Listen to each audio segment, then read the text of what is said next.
Yang takutnya kan kemarin tuh ininya nggak ada bakal telurnya nanti. Tapi ternyata ada, tapi nggak di sana masalahnya. Ya, kita lagi di kandang layer. Memang dalam kondisi begini kita harus ada alternatif option untuk perbaikan. Jadi kita nggak bisa satu mengandalkan di industri babi yang mungkin sekarang pasarnya lagi melemah. Kita coba opsi-opsi peluang-peluang di ternak lainnya. Nah ini sekarang kita lagi di desa mana ya Pak? Ini di Jalan Linjong. Jalan Linjong di daerah Bangli, layer. Di sini banyak, ada satu kampung memang basisnya layer. Nah kita mau sedikit belajar tentang layer. Mungkin rekan-rekan di sini banyaknya industri babi. Kita mau belajar peluang-peluangnya di layer. Sebelumnya kita lihat dulu gudang telurnya. Kita mau belajar dulu untuk dari telur ini kita bisa identifikasi nggak masalah-masalah ini. Oh ya sebelumnya ini Pak Yuda dari SHS untuk area Bali. Jadi untuk yang di sekitaran Bali. Untuk informasi produk, ada vaksin, antibiotik, nanti ada pakan tambahan juga, premik. Bisa konsultasi juga sama Pak Yudanya kalau ada masalah-masalah di kandang. Nomor Pak Yuda nanti ada di deskripsi, kita bisa cek. Rekan-rekan nanti bisa save nomornya. Suatu saat ada mau buka layer atau ada masalah di kandang layernya, bisa langsung kontak Pak Yuda. Kita cek untuk kondisi sebelumnya. Oh, ini Pak Putu, lupa kenalin. Hai. Ini Pak Putu Suwartama, agennya Altek untuk di area Bali. Umur 34. Umur 34 minggu. Kita lihat kondisi telurnya. Oke, kalau ngelihat telur nih warnanya lain-lain tuh biasanya kenapa ya Pak ya? Ini ada yang coklat. Iya. Ayam layer di Bali itu dia pakai ayam yang warna brown, yang merah atau strainnya brown. Ya. Tuh jadi telurnya tuh kan mengikuti seperti apa warna bulu ayam itu yang senormalnya. Warna telurnya, ya. Kerabang telurnya menyerupai bulu ayamnya. Ya, Oke. Gitu. Nah, kalau misalnya yang bagus itu seperti ini, warnanya merata, mengkilap dan lebih merah. Nah, jadi gimana caranya sekarang kalau pelihara layer menghasilkan yang coklatnya seperti ini gitu ya? Benar. Nah biasanya kenapa tuh Pak? Ada yang warnanya agak putih, ini kan agak putih nih, lain warnanya, ini kan lebih putih lagi. Beda. Nah itu kenapa ya Pak? Nah ini warna ini banyak faktornya. Yang pertama bisa dari nutrisi dari komposisi perbandingan kalsium fosfor di pakan seperti apa itu bisa mempengaruhi kualitas. Jadi nggak boleh sembarangan kan? Bisa. Nah itu rekan peternak nggak boleh sembarangan untuk campur-campur pakan, tambah grade, nambah grade. Pikir kurang kalsium nambah grade, apa-apa kurang tambah grade itu nggak begitu mekanismenya. Ada perlu rasio perbandingan. Nah ini telur baru datang dari kandang, fresh from the open. Nah selain nutrisi apa lagi Pak? Selain nutrisi bisa jadi penyakit infeksius. Seperti ND. Kalau ND nanti warnanya jadi apa? Putih biasanya. Kayak gini, ini jadi ND dong. Ya. Oh, biasanya ada kemungkinan tapi nggak pasti. Ini kok kulitnya kasar-kasar ya? Ini kan permukaannya nggak halus ya? Nah ini kasar, ini dia ada apa namanya penumpukan kalsium. Jadi kalsiumnya nggak merata. Deposit kalsiumnya nggak merata. Kalau ini kotor aja ya, kotoran ya? Nah ini juga sebenarnya nggak boleh seperti ini. Itu kenapa ya? Sebenarnya kalsium juga. Sama karena bisa terjadi karena perbandingan kalsium yang nggak bagus, bisa juga karena ayamnya stres. Oh ayam stres juga keluar putih ya, juga. Stres baik itu lingkungan atau dia stres oksidatif. Habis vaksin stres juga enggak? Biasanya stres. Oh iya loh, ini banyak loh, ini keluar lagi. Ya. Ini ada lagi nih, permukaannya nggak rata. Biasanya di permukaan ini ada yang dia seperti bulat mata, ada cuman di sini nggak ada kayaknya. Itu biasanya disebabkan oleh mikoplasma, bakteri mikoplasma. Yang pernafasan. Di babi juga ada mikoplasma tuh. Tapi kalau kondisinya seperti ini mempengaruhi nutrisinya juga kan? Ya. Bisa. Jadi ini maksudnya nih, kalau sekarang kita goreng telur ini sama telur yang coklat yang biasa, nutrisinya sama apa lain? Nutrisinya kalau dimakan nih? Sama, cuman kan kita lebih cantik yang ini kan untuk kita taruh di kulkas daripada ini. Nah, tapi kalau dibuka dalamnya isinya sama, nutrisinya sama. Nah, kalau misalnya dia kena penyakit infeksius seperti ND atau infeksius bronkitis atau infeksi dan lainnya, dia ketika kita buka itu ada bercak darah. Di dalamnya ada bercak darahnya. Ada bercak darah. Oke. Itu karena infeksi terjadi di saluran pembentukan telurnya itu, saluran telurnya, makanya di dalam itu ada bercak darah biasanya. Terus kalau misalnya untuk penyakit infeksius bronkitis, itu dia putih telurnya itu cair, enggak lebih kental. encer. Cair, encer seperti air. Anjir. Ya. Dia nggak ada ininya ya. Apa? Nggak ada ada kental-kentalnya kental, ini ya. Nah, kalau sekarang kita ngomongin ukuran nih, ada yang ukurannya besar, ada yang ukurannya kecil. Itu kenapa? Nah, kalau ukuran itu sebenarnya dari umur ayam. Nah, kalau ini, misalnya ini kan kita paling kira-kira ini beratnya sekitar 40 Gram lah ya. Kalau kita ini kan standarnya berapa sih? Berapa gram satu butir? Satu butir kalau ukuran Sekilo mau dapat berapa? 20 ya? enggak, kebanyakan. Sekilo 16. 19, 18, 17, 16, 14 sampai 15 itu. Kalau ini dia kemungkinan dari ayam yang muda. Umur, Ya, satu umur. Umur. Terus ayam muda. yang mempengaruhi besarnya Ayam muda, terus nutrisi lagi. banyak makan. Dia kan itu kan makannya bareng tuh. Ya. Lebih banyak makan besar atau enggak? Enggak menutup kemungkinan. Sebenarnya ukuran ayam ini kalau kita lihat dari nutrisi itu ada yang namanya iodin. Iodin itu yang buat telurnya menjadi lebih besar. Iodin maksudnya apa? Trace mineral. Trace mineral iodin. Oke. Itu buat telurnya lebih besar. Tuh, tapi yang bagus sih kalau kita cari yang telur yang sekilo isi. Jadi 19, tadi 19. ayam banyak makan belum tentu telurnya besar. Belum tentu telurnya besar. Tergantung dari nutrisi yang dia Nutrisinya, makan. Iya.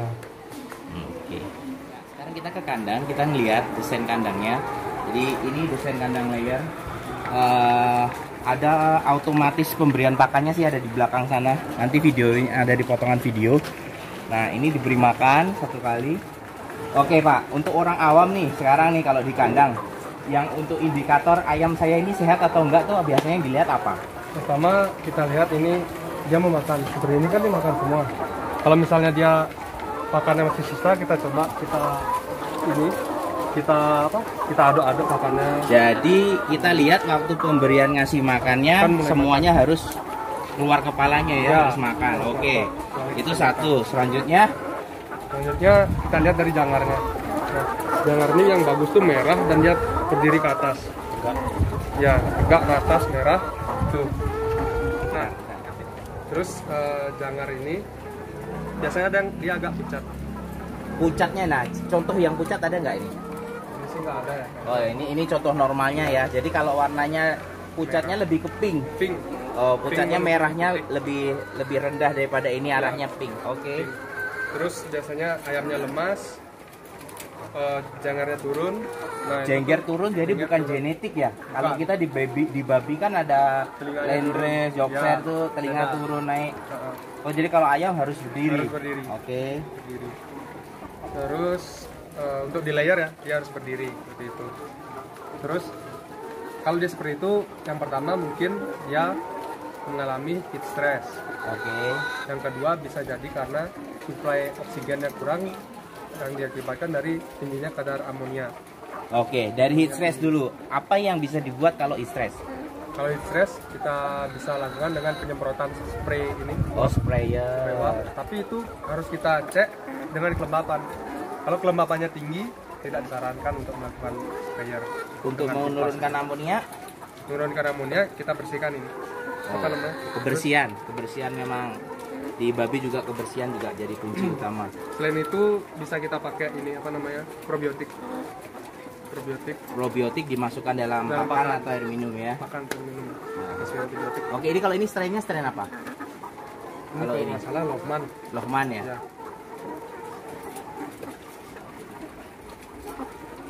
Oke, terus kalau kita mau lihat nih, kalau kotorannya nih diare atau enggak ngelihatnya bagaimana, Pak? Nah, Normal kotoran, atau enggak gitu? Ini kan ada yang kotoran warna hijau. Iya. Nah ini nggak boleh. Kotoran warna hijau itu tidak boleh di ayam layer. Kenapa? Karena ini mengindikasikan bahwa ayam itu tidak makan.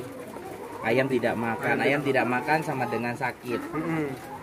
Biasanya kalau pengobatannya yang bisa dilakukan untuk standarnya nih sebelum panggil dokter hewan atau panggil tim ahli untuk cek, Ya. yang preventifnya dulu yang harus dilakukan apa? Yang pertama kita cek dulu seperti yang tadi, kita gosok nih pakannya, terus kita amatin mau makan nggak. Kalau misalnya nggak mau makan, baru kita lakukan pemberian suplemen untuk menambah nafsu makannya. Suplemen itu berupa apa? Bisa vitamin, mineral, atau yang ada kandungan asam amino seperti lisin. Oh, itu tambahan nafsu ini ya. makan. Kalau ayam perlu ini nggak sih, aroma untuk biar dia nafsu makan kayak di babi? Enggak ya. Yang penting masih aroma pakan. Gitu. Terus kotoran yang bagus itu dia berbentuk dan padat. Agak gumpal ya. Nggak terlalu cair ya. Seperti itu kan. Kalau ada warna putih-putihnya normal ya. Putih-putih normal karena itu merupakan asam urat. Asam urat itu dihasilkan dari ginjal akibat dia makan biji-bijian itu. Biji-bijian. Terus untuk ayam itu gilingan jagungnya sama dengan gilingan padi. Kalau lihat kan agak besar ya gilingan jagungnya ya. Itu oke ya. Memang enggak ada ini ya. Standarnya ukurannya ada nggak? Standarnya sih lebih bagus yang lebih kecil karena dia lebih mudah untuk mencernanya, lebih cepat. Kalau dia besar kan harus kerja keras untuk bizatnya mencerna jadi lebih kecil gitu. Nggak biasa. Oke, masalah ntar di campuran aja. Nah kayak itu diare itu kotorannya pecah. Dia jatuh, pecah, menyebar, ayamnya diare. Diare itu sebabkan karena apa? Ada banyak hal. Bisa stres juga diare ya. Diare. E. coli juga diare ya. Ya, E. coli, necrotic enteritis. Loh, kalau ini ternak ada di dalam kandang, dia kemungkinan terkena E. coli dari mana? Dari minum, dari pakan. Air Kan minum. ini Jadi air minum juga perlu di treatment ya? Ya, bisa di treatment. Malah wajib lagi di treatment. Nah, Harian, klorin paling enggak ya? klorin paling.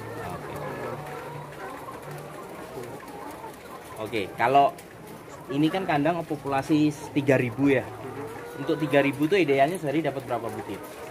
Sehari ya. Kalau dia puncak di atas 90 berarti kita hitung aja. 90% kali 3.000 minimal 270. Kalau dia sedang 2.700 dong.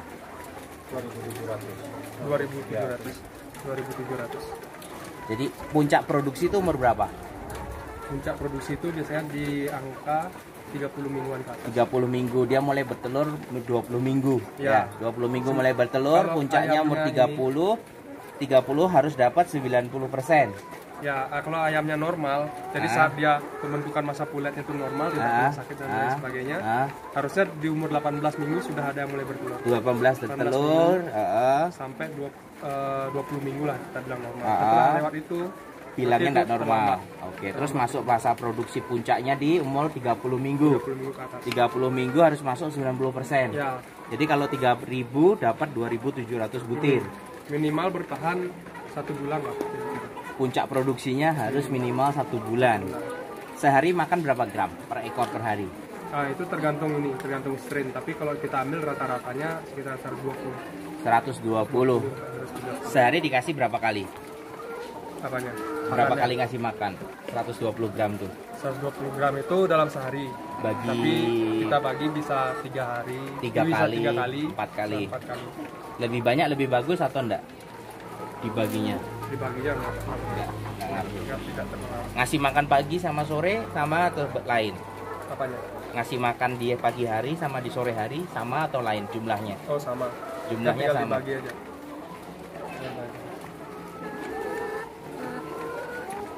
Nah, untuk misalnya ayamnya kurang nafsu makan bisa diakalin.